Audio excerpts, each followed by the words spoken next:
Hey everyone, welcome back. My name is Kate and today we're going to paint an easy watercolor golf course. Let's get started.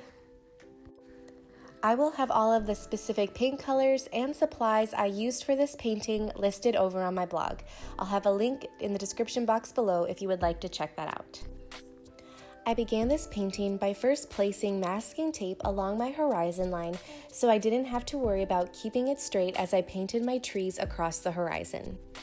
Next, I mixed up a dark green paint mixture and began painting in my trees. I used the tip of my large round brush to paint in the trees by tapping in the general shape of the tree. The more you practice these types of trees, the easier and quicker it will become. I ended up adding more pigment to my paint mixture to make the tone darker and add a second layer of trees as I continued painting across my horizon line. A tip for giving the trees a natural look is to vary the size and shape of the trees as you paint across that horizon line. Next, I took my large mop brush and filled my sky section with clean water. This will allow my paint to blend seamlessly together as I add the different paint colors. I then switched back to my large round brush filled with my blue paint mixture and I loosely painted in the top of my sky. Then I cleaned my brush and filled it up with my pink paint to fill in the rest of the sky. After the first layer was in place, but everything was still wet, I added some darker pigment to certain areas to give the sky more depth.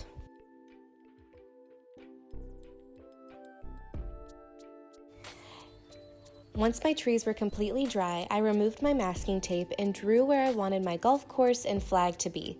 This simple sketch is to give me guidelines on where not to paint. Next, I took a damp brush and lightly dampened the section I will be painting in my lake. Then I took my pink paint and painted a thin line along the bottom of the horizon line right under the trees to give the reflection of the sky on the water.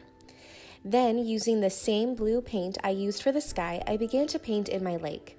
I painted the water very loosely, leaving a lot of white space in between each brush stroke to give the appearance of a highlighted wave.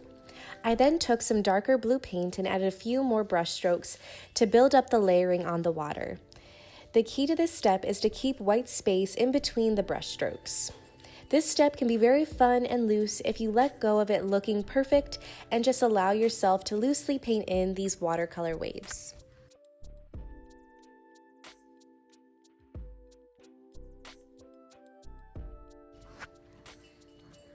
Once again, when my lake was completely dry, I took my mop brush and filled in my entire golf course section with clean water.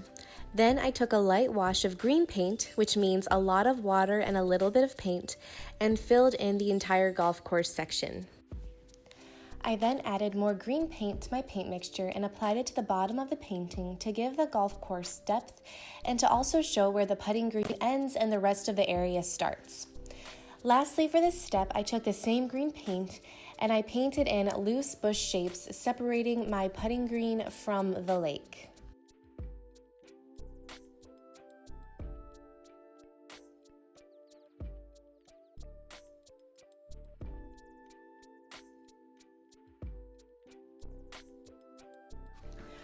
When everything dried, I added a second layer to my bushes. After that, I painted in thin brush strokes to create grass at the bottom of the painting. Just take a dark green paint mixture on the tip of your brush and quickly paint in quick, thin brush strokes. Then, with that same green paint mixture, I painted in my flag's shadow on the putting green. To finish off this painting, all we need to do is fill in our flag with red paint and black paint for the flagpole. I used my small round brush to fill in the flag with a dark mixture of red paint. Then, once it dried, I used black paint on the very tip of my brush to paint in a thin line for the flagpole and the hole. And there you have a watercolor golf course painting. Thanks so much for following along. Here are a few more watercolor tutorials you may also like.